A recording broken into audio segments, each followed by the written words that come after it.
শোনো বাবা, বান্ধবীদের নিয়ে আমি পার্কে ঘুরতে যাবো, আমাকে তাড়াতাড়ি 500 টাকা দাও। বাবা আমি টাকা কোথায় পাবো? টাকা কোথায় পাবে মানে? টাকা কোথায় পাবে আমি জানি নাকি? আমার টাকা লাগবে, আমাকে টাকা দাও, নাহলে কিন্তু বাড়িঘর আগুন দিয়ে পুড়িয়ে দেবো। আর শোনো, তোমাকে আমি আগে থেকেই বলে রাখছি, আর কিছুদিন পরে আমি বিয়ে করব, বিয়ের আগের দিন তুমি বাড়ি থেকে বের হয়ে যাবে। কেন বাবা, আমার বাড়ি থেকে আমি কেন বের হয়ে যাব? বের হবে না মানে? তোমাকে বের হতে হবে। আমার মডার্ন গার্লফ্রেন্ড বলেছে তোর বৃদ্ধ বাবা বাসায় থাকলে আমি তোর সাথে বিয়ে করব না, আর এই বাড়িতে যেন তোমার ছায়া আমি না দেখতে পাই। এই ভাই, হ্যাঁ হুজুর, বলেন, ডাকলেন কেন?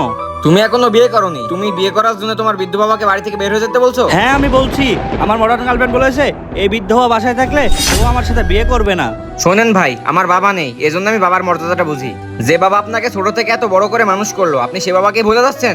আর একটা কথা, আপনি গার্লফ্রেন্ডের জন্য আপনার বাবাকে বাড়ি থেকে বের করে দিচ্ছেন। শোনেন, যারা বাবা মাকে কষ্ট দেয়, আল্লাহ তাআলা তাদেরকে কখনোই পছন্দ করেন না। ভাই, আমি আমার ভুলটা বুঝতে পেরেছি, বাবা তুমি আমাকে মাফ করে দাও।